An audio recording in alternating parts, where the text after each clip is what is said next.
दग्नाय विद्महे महावीराय धीमहि तन्नो परशुरामा प्रचोदयात्।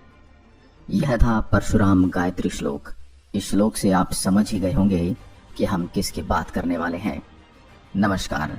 इस वीडियो में हम जिनकी बात करने वाले हैं उनके बारे में हम यह नहीं कह सकते कि वे इतने साल तक जिए या इतने वर्षों तक शासन किया। यह मान्यता है कि वे त्रेता एवं द्वापर युग से ही अमर हैं। अब आप समझ ही गए हों कि हम किसकी बात कर रहे हैं। हम बात कर रहे हैं भगवान परशुराम की, जो कि आज भी जीवित हैं। परशुराम जी का उल्लेख रामायण, महाभारत, भागवत पुराण और काल की पुराण में मिलता है। भगवान परशुराम के भारत में कई जगहों पर मंदिर हैं। परशुराम मंदिर आंध्र प्रदेश, उत्तर प्रदेश, जम्मू और कश्मीर, राजस्थान, महाराष्ट्र, हिमाचल प्रदेश और मध्य प्रदेश के इंदौर स्थित जनपव हिल पर, जिस जगह को उनका जन्म स्थल भी माना गया है। अगर आपके पास भी कोई रोचक जानकारी तो हमारे साथ शेयर करें। हम उस पर रिसर्च करके एक वीडियो बनाएंगे और आपका नाम भी वीडियो में बताएंगे। सबसे पहले जानते हैं उनका जन्म कैसे हुआ। उनके जन्म से संबंधित अलग अलग कथा प्रचलित हैं। प्राचीन काल में कन्नौज में गाधी नाम के एक राजा राज्य करते थे। उनकी सत्यवती नाम की एक अत्यंत रूपवती कन्या थी। राजा गाधी ने सत्यवती का विवाह भृगुनंदन ऋषि के साथ किया। सत्यवती के विवाह के पश्चात वह भृगु ऋषि ने आकर अपनी पुत्रवती को आशीर्वाद दिया और उसे वर मांगने के लिए कहा। इस पर सत्यवती ने ससुर को प्रसन्न देखकर उनसे अपने और अपने माता के लिए एक पुत्र की याचना की। सत्यवती की याचना पर भृगु ऋषि ने उसे 2 चरु पात्र देते हुए कहा कि जब तुम और तुम्हारी माता ऋतु स्नान कर चुकी हो तब तुम्हारी माँ पुत्र की इच्छा लेकर पीपल का आलिंगन करें और तुम उसी कामना को लेकर गुलर का आलिंगन करना। फिर मेरे द्वारा दिए गए इन चरुओं का सावधानी के साथ अलग अलग सेवन कर लेना।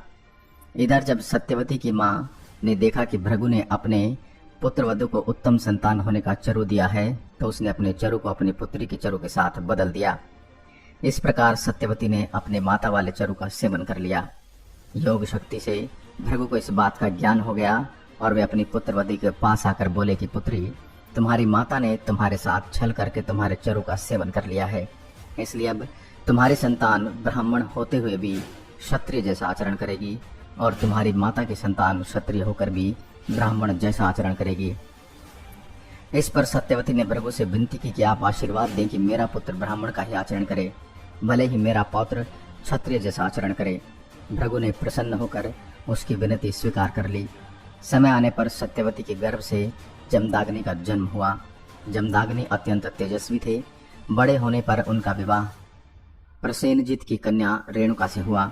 रेणुका के 5 पुत्र हुए जिनके नाम थे रुक्मवान, सुखेण, वसु, विश्वानस और परशुराम। भगवान परशुराम जी का जन्म वैशाख शुक्ल तृतीया के दिन हुआ था। यह थी परशुराम जी के जन्म की कहानी। अब सुनेंगे हम उनका नाम परशुराम कैसे रखा गया। बचपन में परशुराम जी को उनके माता पिता राम कहकर बुलाते थे। बाद में जब वे बड़े हुए तब उनके पिता जमदाग्नि ने उन्हें हिमालय जाकर भगवान शिव की आराधना करने को कहा। पिता की आज्ञा मानकर राम ने ऐसा ही किया। उनके तप से प्रसन्न होकर शिव ने उन्हें दर्शन दिए और असुरों के नाश का आदेश दिया। राम ने अपना पराक्रम दिखाया और असुरों का नाश हो गया। राम के इस पराक्रम को देखकर भगवान शिव ने उन्हें परशु नाम का एक शस्त्र दिया, इसलिए वह राम से परशुराम हो गए। दोस्तों, अब देखते हैं कि परशुराम ने क्यों अपनी ही माता का सिर काटा। एक कथा बहुत ही प्रचलित है कि भगवान परशुराम ने ही अपनी माता और भाइयों के सिर काट दिए थे, लेकिन उन्होंने ऐसा क्यों किया यह बहुत कम लोग जानते हैं। एक बार जमदाग्नि ऋषि ने अपनी पुत्री रेणुका को जल लेने के लिए भेजा। तब रेणुका नदी में चित्ररथ अप्सराओं के साथ स्नान कर रहे थे। यह देख रेणुका कुछ समय के लिए वहीं रुक गई। इधर यज्ञ का समय व्यतीत हो गया। जमदाग्नि ऋषि ने अपनी दिव्य दृष्टि से देख लिया और रेणुका को लौटने के बाद कहा कि तुमने घोर पाप किया है। उन्होंने अपने चारों पुत्रों को अपनी मां का गला काटने का आदेश दिया, लेकिन माता प्रेम के चलते चारों भाइयों में से किसी ने उनको नहीं मारा। उतने में ही परशुराम जी वहां आए और उनको अपने पिताजी जमदाग्नि ने अपनी माता और चारों भाइयों का सर काटने का आदेश दिया। भगवान परशुराम ने अपने पिता के आदेश के मुताबिक अपनी माता और भाइयों के सिर काट दिए। परशुराम जी ने प्रसन्न होकर उनके पिताजी ने उनसे वरदान मांगने को कहा। परशुराम जी ने वरदान मांगा कि उनके भाई और माता फिर से जीवित हो जाएं और उन्हें इस घटना के बारे में कुछ भी याद न रहे। अब देखते हैं कि उन्होंने क्यों 21 बार शत्रुओं का विनाश किया। वैसे तो भगवान परशुराम जी बहुत ही युद्ध लड़ने में माहिर थे। उनमें से प्रचलित है कि उन्होंने धरती पर 21 बार है वंशी क्षत्रियों का विनाश कर दुनिया को पाप मुक्त किया था। कथा इस प्रकार है कि एक बार है वंशाधिपति कार्तवीर अर्जुन एक बार जमदाग्नि ऋषि के आश्रम में आए और वहां आके उनके स्वागत से काफी प्रसन्न हुए और देखा कि इसका कारण थी कामधेनु गाय। कार्तवीर अर्जुन जाते समय कामधेनु गाय को बिना पूछे ही ले गए और जब परशुराम जी आश्रम में आए तो उनको यह बात पता चली और क्रोधित होकर कार्तवीर अर्जुन ने युद्ध करने के लिए उनको ललकारा। परशुराम जी ने कार्तवीर अर्जुन की 1000 भुजाओं को काट के उसका वध कर दिया। इसके बाद इसका बदला लेने कार्तवीर अर्जुन के पुत्रों ने परशुराम जी की अनुपस्थिति में उनकी माता जमदाग्नि ऋषि का वध कर दिया। इससे और क्रोधित होकर उन्होंने प्रतिज्ञा की कि जब तक वह है वंशी क्षत्रियों को सारी पृथ्वी से समाप्त नहीं कर देंगे, और उन्होंने किया भी। उन्होंने कुल 21 बार है वंशी क्षत्रियों का विनाश किया, लेकिन वे हर युद्ध में केवल गर्भवती महिलाओं को ही छोड़ते थे। उन्होंने है वंशी क्षत्रियों का विनाश करके रक्त से 5 सरोवर भर दिए थे। तभी उनके महर्षि ऋचिक ने प्रकट हो उनको विनाश करने से रोका। यह तो सब जानते कि परशुराम जी भगवान विष्णु के छठे आवेश अवतार हैं। एक बार जब परशुराम जी भगवान शिव से मिलने कैलाश गए, महादेव ध्यान में थे, इसलिए श्री गणेश ने परशुराम जी को रोक दिया। इस पर परशुराम जी इतने नाराज हो गए कि उनके बीच घमासान युद्ध हो गया। इस युद्ध के दौरान परशुराम जी के फरसे के वार से गणपति जी का एक दांत टूट गया और तभी से गणेश जी को एक दंत भी कहा जाता है। एक मान्यता के अनुसार उसी टूटे दांत से गणपति जी ने महाभारत लिखी थी। जब प्रभु श्री राम और परशुराम जी आमने सामने आए तो क्या हुआ। रामायण काल का एक प्रसंग बहुत ही चर्चित है। माना जाता है कि जब भगवान राम माता सीता के स्वयंवर में गए तो वहां उनसे प्रत्यंचा चढ़ाते हुए शिव धनुष टूट गया। धनुष टूटने की आवाज सुनकर भगवान परशुराम भी वहां आ गए। चूंकि यह धनुष भगवान शिव का था, इसलिए परशुराम जी को क्रोध आ गया और वह भगवान राम व लक्ष्मण से उलझ पड़े। खासकर लक्ष्मण से उनका संवाद विवाद रूप में बदल गया। लेकिन जब भगवान विष्णु के शारंग धनुष से भगवान राम ने बाण का संधान कर दिया तो परशुराम जी ने भगवान राम की वास्तविकता को जान लिया। उस समय भगवान राम ने एक चीज परशुराम जी को सौंप कर कहा कि इसे कृष्णावतार तक संभाल कर रखें।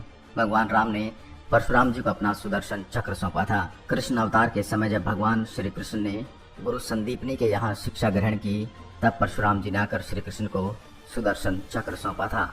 यह भी कहा जाता है कि महाभारत के प्रसिद्ध पात्रों भीष्म, गुरु द्रोण और कर्ण को भगवान परशुराम जी ने ही शस्त्र विद्या सिखाई थी।